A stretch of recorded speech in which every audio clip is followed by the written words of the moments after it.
पुराने ज़माने में बनी इसराइल का एक बादशाह था जो काफिर होने के साथ साथ बहुत जालिम भी था। वो लोगों को खंजीर का गोश्त खाने पर मजबूर करता था और जो आदमी इनकार करता तो इसे सख्त सजाएं देकर हलाक कर देता। फिर इस जमाने के सबसे बड़े आबिद को बादशाह के पास लाया गया। लोग इस आबिद के मर्तबे और फजीलत से आगाह थे। लोग नहीं चाहते थे कि इस आबिद बुजुर्ग को बादशाह की तरफ से कोई तकलीफ पहुंचे। चनाचा एक सिपाही ने आबिद से कहा, आप मुझे एक बकरी का बच्चा ज़बह करके दे दें। जब बादशाह कहेगा कि इस आबिद के सामने खंजीर का गोश्त रखें तो मैं वही बकरी का गोश्त आपके सामने रख दूंगा।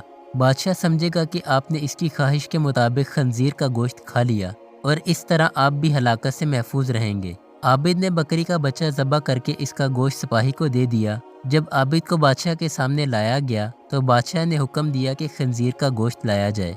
मंसूबे के मुताबिक तो इस सिपाही ने बकरी का गोश्त आबिद को पेश किया। बादशाह ने कहा कि मेरे सामने खंजीर का गोश्त खाओ। आबिद ने कहा कि मैं हरगिज़ हरगिज़ ना खाऊंगा। ये सुनकर सिपाही ने इशारे से बताया कि ये वही बकरे का गोश्त है जो आपने दिया था, आप बिला झिझक खा लें। लेकिन आबिद ने बादशाह के सामने वो गोश्त खाने से इनकार कर दिया। जालिम बादशाह ने सिपाहियों को हुक्म दिया कि इसे कत्ल कर दें।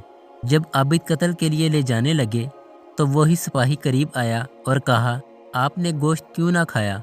बाखुदा ये वही गोश्त था जो आपने दिया था।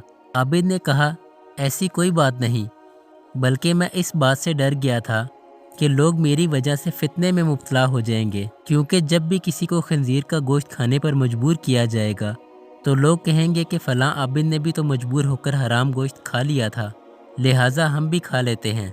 इस तरह लोग मेरी वजह से बहुत बड़े फितने में मुब्तला हो जाएंगे और मैं लोगों के लिए फितना हरगिज़ बनाना नहीं चाहता।